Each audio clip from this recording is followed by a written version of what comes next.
വാവയെ discharge ആക്കാന്ന് പറഞ്ഞ ദിവസം discharge ആക്കാത്തതുകൊണ്ട് duty കഴിഞ്ഞ് യദുവിനെ സ്കൂളിൽ നിന്ന് വിളിച്ച് ബസ് കയറി ഞാൻ നേരെ പോയത് ഹോസ്പിറ്റലിലോട്ടാണ് കേട്ടോ, വാവയെ കാണാൻ വേണ്ടിയിട്ട്.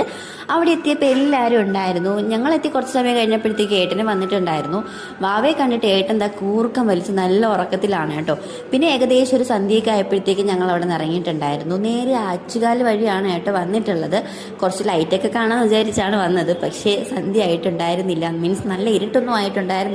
അതുകൊണ്ട് നല്ല ഭംഗിയായിട്ട് ലൈറ്റൊന്നും കാണാൻ പറ്റില്ല. പിന്നൊരു ദിവസം എല്ലാം ഒന്ന് ആസ്വദിച്ച് കാണാൻ വരാമെന്നുള്ള പ്ലാനിങ്ങിലാണ് ഞങ്ങൾ അവിടെ നിന്ന് ഇങ്ങനെ സംസാരിച്ചിറങ്ങിയത്.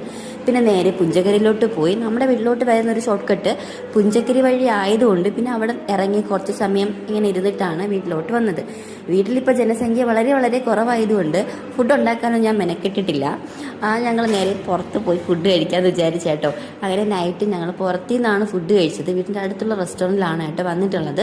അമ്മ അവളെയും കൊണ്ട് ഹോസ്പിറ്റലിൽ പോകുന്നതിൻ്റെ തലേ ദിവസം എനിക്ക് നല്ല ഉപദേശമൊക്കെ തന്നിട്ടാണ് കേട്ടോ പോയത്. അമ്മ ഇല്ലാന്നും പറഞ്ഞ് ഫുഡൊന്നും ഉണ്ടാക്കാതിരിക്കരുത്, എല്ലാവർക്കും ഫുഡൊക്കെ ഉണ്ടാക്കി കൊടുക്കണം, എപ്പോഴെപ്പോഴും പുറത്തുനിന്ന് വാങ്ങിച്ച് കഴിക്കരുത് എന്നൊക്കെ ഉപദേശം തന്നിട്ടാണ് പോയത്. അവർ പോയതിൻ്റെ പിന്നാലെ ഞാനും ഹോസ്പിറ്റലിലോട്ട് എത്തിയോണ്ട് എനിക്ക് പിന്നെ ഫുഡ് ഉണ്ടാക്കി മെനക്കേടേണ്ടി ഒന്നും വന്നില്ല.